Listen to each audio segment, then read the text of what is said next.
This is EWA Radio, the official podcast of the Education Writers Association, and I'm public editor Emily Richmond. In Pasco County, Florida, the Sheriff's Department used students' school records, including their grades and information about their family lives, to secretly profile kids as potential troublemakers. This was a longstanding practice that school officials said they knew nothing about until the Tampa Bay Times broke the story wide open. Joining us today to talk about the project is Kathleen McGrory. She is the Deputy Investigations Editor. Kat, welcome to EWA Radio. Thanks so much for having me. And we also are joined by Neil Bedi, who reports and analyzes data for the Times investigative team. Neil, we're delighted to have you here as well. Thank you very much for having me. Happy to be here. Well, let's start at the top. Kat, how did this story get on the Tampa Bay Times radar? We've been reporting on the Pasco Sheriff's Office intelligence-led policing program for more than a year. Initially, we had started out by looking at a program that uses people's criminal histories and their social networks to make predictions about whether or not they are likely to commit a crime in the future. And as part of that program, this policing agency has been sending deputies to people's homes over and over, oftentimes without there being probable cause or a search warrant or even evidence of a crime. And folks who have been on the receiving end of that say this is harassment. And people who have worked for the department as well have told us that they felt like that was harassment. So we were really looking at that program, trying to understand the way that it worked. And in doing so, we came to find out that the agency had another program. It's separate, but it's related. It still kind of falls under this intelligence-led policing umbrella. And that was a program that involved looking at children's school data, which we know is confidential, as well as their records from the Department of Children and Families that look at their abuse histories. This program has been in place since 2011. That's when Chris Nocco took over as sheriff. You describe it in the story as a pitch for a Hollywood blockbuster. Moneyball meets Minority Report. I thought that was a really brilliant analogy. So Moneyball, of course, was the remaking of how Major League Baseball folks pick players based on statistics versus this player looks like he might be good for the team and really doing it by the numbers. And the Minority Report, of course, is the science fiction story in which a futuristic police force is policing people for their thoughts. Who came up with that analogy? You know, it's kind of a complicated program, this intelligence-led policing program. There's a lot of different data inputs coming into it. And we were trying to perhaps come up with the best way to explain it succinctly to readers. And I remember thinking, you know, the data-driven components of it certainly have a Moneyball feel to it. But whenever we would tell anybody about this program, they would say, oh my gosh, it sounds just like Minority Report. So we thought that putting those 2 points of references together might be helpful for readers to kind of understand the dynamics of this thing. Neil, I want to ask you crunch a lot of numbers. How sophisticated was this sheriff's database in terms of the numbers that they were pulling once you started looking at it? It's really interesting. So for this school program, we couldn't get too much data from the sheriff's office, but we could see how this rubric was made, how the sheriff's office decided to score school children in the schools. And it was a very simplistic rubric. It was color-coded, and there were 16 different factors ranging from your grades, your GPA, your attendance, all the way to whether you've had traumatic childhood experiences. And for each of those factors, you could get a red, yellow, or green label. And something as simple as getting a D in school gave you a yellow label. So it took us some work to get that rubric, but we got it and we published it online with the story. How many people had access to this rubric? How many people were using it? Was it really the upper levels of the department? I mean, in terms of there any protections there? Or if I had a badge, I could just log in and look all day long? We asked the sheriff's office that same question because it wasn't clear from the manual that we've been looking at. They told us that the only people who have access to this list are the school resource officers and other sheriff's office employees who work within the school district. That seems like a pretty big list. It seems like it. The only piece of data they were willing to give us was that in the most recent iteration of the list, which was at the beginning of this school year, they made a list of 420 kids. What's interesting to me is that, if you're being devil's advocate, you think to yourself, oh, well, they're only going to pick kids with really serious problems, the ones who, sure, we're going to say they're going to have more likely to become criminals later on.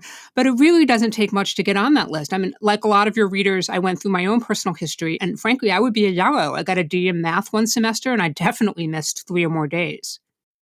Right. It's not clear how many criteria it takes to put you on the list. It's not clear how they're doing the filtering on their end. They haven't given us too much information on that end, but clearly many of these criteria could apply to any number of children, any number of us. Kathleen, for those of us who are not familiar with it, tell us a little bit about Pasco County and the school system. What are some of the demographics there? What are their big challenges and problems?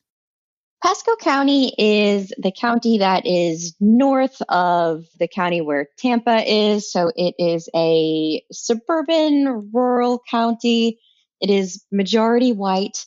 And when you kind of zoom in and look at the school district, 55% of kids qualify for free or reduced lunch. But in many ways, it's very similar to other school districts that are in similar sized counties and kind of the suburban rural corner of the state.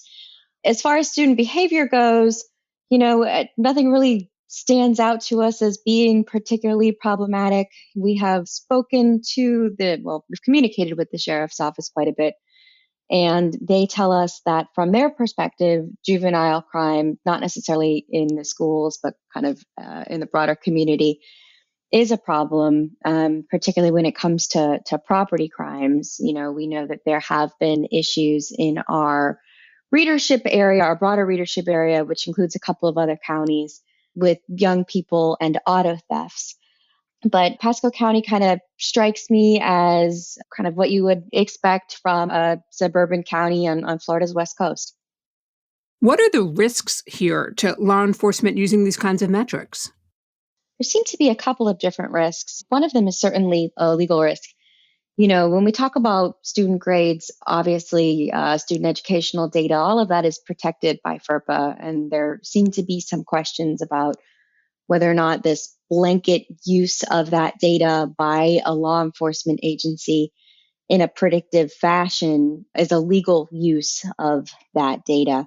But there were experts who identified to us other risks with the program like this as well, insofar as what it could mean to the kids, right? So if you have kids who are put on this list, and the sheriff's office is telling us that a child who is on the list is then provided extra mentorship or services or resources, those interventions, particularly from a law enforcement officer, might not work for that particular kid. So if a kid lands on the list because they are having serious problems, with there being a domestic incident at home, or perhaps their parent is incarcerated, having extra eyes on them from the law enforcement officer at school might not be the most effective intervention, especially if they already have trust issues with the police, or if their grades are suffering.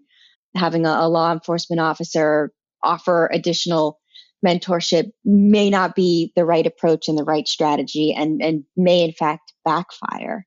We'd also spoke to some experts and discussed the fact that we know that nationwide and in this county, children of color and children with disabilities are more likely to be disciplined in school than their peers anyway. And if you are then to add additional monitoring and additional interactions with law enforcement into that dynamic, you may just see the number of disciplinary actions increase, that it might just be a cycle almost. So I'm thinking about a program with the sheriff's office in Colorado where they had a tip line where kids were encouraged to call in and report behavior of their peers, sort of like a self-policing within the school without a school resource officer. And they were able to point to some very specific examples of where kids' tips had actually helped them to prevent a major incident from occurring, for example, a student bringing a gun to school. Were the Pasco County Sheriff able to provide any examples of how their profiling prevented or deterred any bad behavior?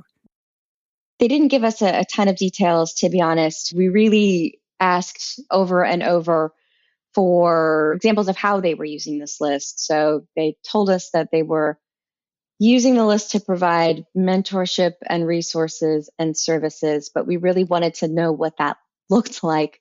And after we pushed a couple of times, they said to us, well, one such example is there's a program where law enforcement officers take kids fishing, and there's another program at a school where they have set up a closet for kids who need clothes and supplies. But beyond that, they did not give us any tangible examples of what the mentoring or the services looked like or what the outcomes were. I'm curious how unusual this practice is. Neil, did you learn anything about these kinds of profiling programs in other states? Yeah, this was a really interesting question that I posed to a lot of our FERPA and student data experts that we spoke to for this story. And I mean, when I first described the program to them, they were stunned. They had never really heard of anything like this. They were shocked that a school district would be giving out so much data, especially when FERPA was kind of built to prevent that. But most of them could not think of another program. I think one or two mentioned that there was an attempt to build a very similar program in St. Paul, but that got shut down by advocates there before it even started. And meanwhile, the program here has been growing. And so that was really interesting. I know when I spoke to experts about this, they were also a bit worried because this program had been functioning and growing for a while in secret. And if this program could grow in secret, who's to say that there aren't other programs out there? So Florida's the Sunshine State. Sunshine's the best disinfectant. But I know there have been some changes to Florida's open records laws in the last few years, and some access has been gotten a little bit more difficult. How difficult was this, Neil, to crunch these numbers to get these data requests? How many questions do you still have that need to be answered? Many of them, probably. We actually published most of their responses to our questions online with the story. And you can actually see that most of the questions we had posed to them went unanswered, or we actually had to ask those questions. I think Kat just mentioned this, but we had to ask those questions over and over and over, and they were still unanswered. So we've been pushing pretty hard on our end to get some information here, but they are using some exemptions to public records to keep a lot of this information away from us. There are some exemptions for juvenile justice and for student data. So they've been able to use those exemptions to keep records from us. Kat, the superintendent and the school board members mentioned in the story did not seem, I would say, overly concerned about this practice. Has anyone changed their position since the story was published? No, we've not seen anybody change their position since the story was published, and that characterization is right. I had a conversation with the superintendent pretty early on in our reporting and laid out the program, and he said essentially that he was unaware that their data was feeding a program like this that was designed to use kids' information to find out if they were at risk of becoming a criminal in the future. And I did ask the question, are you concerned about this? And the superintendent said, look, we have an agreement with the sheriff's office. It requires them to use the data for official law enforcement purposes. And I have to assume that's what they're doing. In the aftermath of the terrible tragedy at Marjory Stoneman Douglas High School a few years ago, school safety and school security is certainly on the minds of school district leaders and school board members. And that was one of the things they cited. They said they have a great relationship with the sheriff's office, and student safety is, a top concern to them. We're talking with journalists Neil Bedi and Kathleen McGrory about Targeted, a Tampa Bay Times investigation into how students' school records are secretly being used by law enforcement as part of a criminal profiling database. Don't miss an episode of EWA Radio. You never have to. You can find us on your favorite podcast app. This week's episode of EWA Radio is sponsored by the Chan Zuckerberg Initiative. CZI's education work is focused on ensuring that every student can get an education that's tailored to their individual needs and supports every aspect of their development. Visit chanzuckerberg.com/education for more information. EWA retains all editorial control over programming and content. Kat, I want to turn back to something you mentioned just before the break, which is that school safety is paramount in people's minds right now. But also nationally, the role of school police is under scrutiny. I'm wondering how that conversation is going in the Tampa area and how this project fits into that conversation. Yeah, that's a really interesting question. Obviously, protecting campuses in active shooter scenarios is a top priority and something that the school leaders would cite to us whenever we would embark on any conversations that involved law enforcement and its relationship with the school district. But there certainly is a broader conversation right now that's taking place about what role law enforcement ought to play in schools if the pendulum has swung such that there is too much law enforcement presence in schools, if the funding that it takes to have those officers in place is coming at the expense of other things like social workers and mental health services, and other things that money could be used on. So to kind of put this story out there at this time, it's definitely informed by that broader conversation.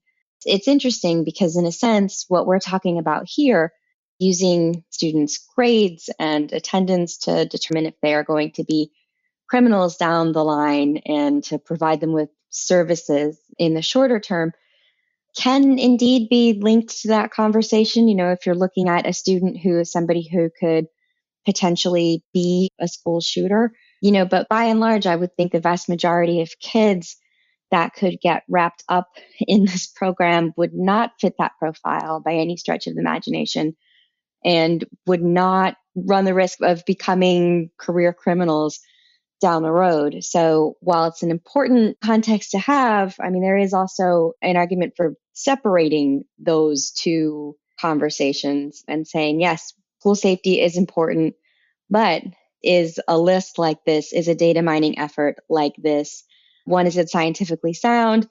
And two, is it necessary? I imagine this story posed something of an editorial challenge for you as a team. I mean, normally in this kind of story, if you find out there's a list and the sheriff is targeting people, you get access to that list. You can go find some of the people on that list and ask if they want to be interviewed, and you get some personal stories. How do you humanize this story when you're not entirely sure who's on that list? That's a really great question. And it was difficult. And it was something that we thought about because most of our stories usually have that human element for good reason. And this one didn't. But we realized the fact that this list was secret, the fact that parents had no idea they were on the list was newsworthy in itself. And so we tried to get to the fact that this is secret. You have no idea if your child is on this list, and it's not clear why it's secret in the first place. And parents, what rights do they have to petition the sheriff's office to find out if their kid's on the list? So the law is interesting here. So FERPA generally mandates that parents, if their child is under 18, have access to their students' records. And that is usually a pretty strong guarantee.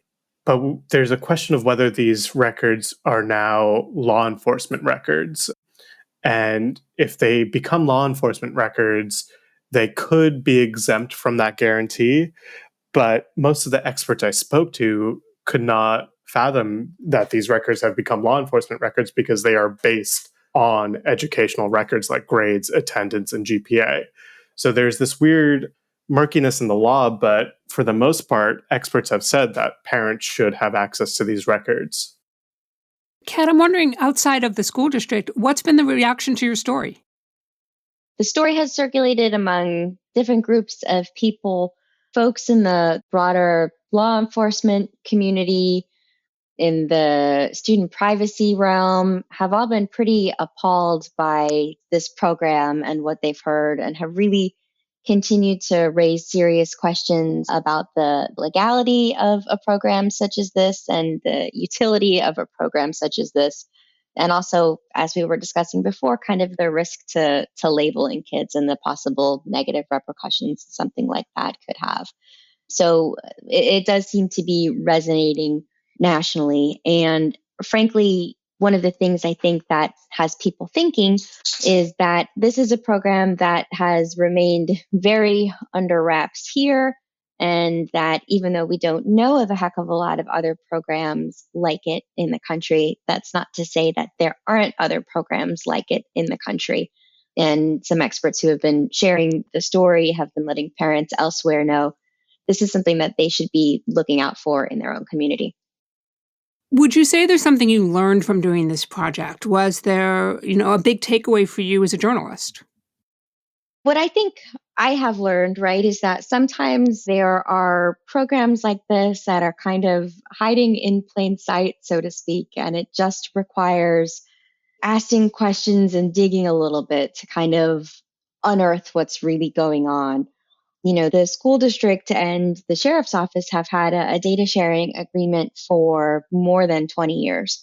And obviously, the terms and the way the data is being used has evolved over time with advances in technology and, also the changing climate, right?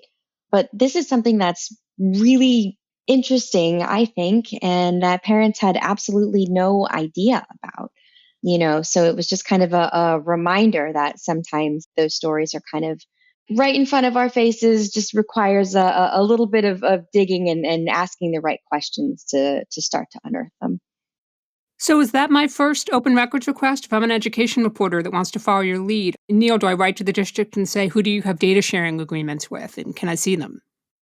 That is the perfect open records request because those data sharing agreements should be public record.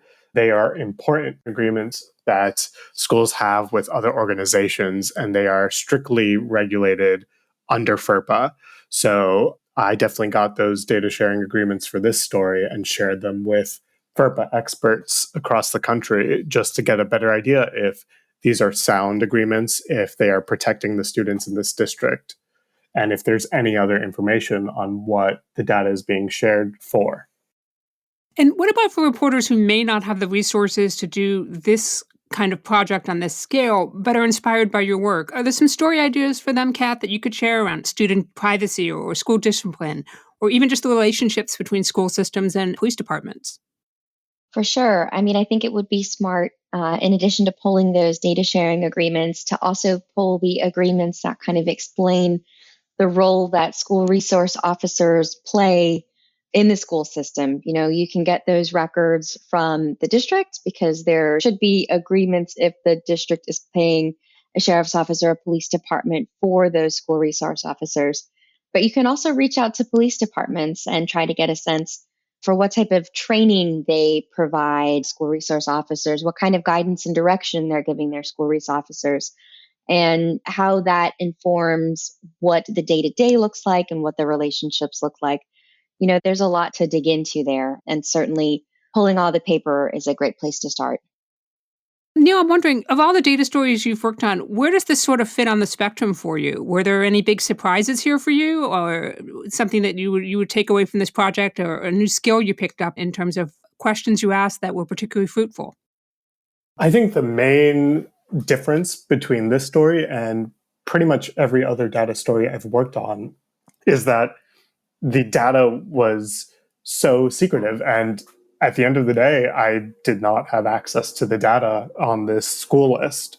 And so it was really interesting to report and write a story about data I couldn't see. But that only made the story even more important. And in some ways, it was more important to cover this than some other stories where the data is readily available to everyone. Well, as a former schools reporter, I know Kat was shocked, I say, that schools' data was secretive.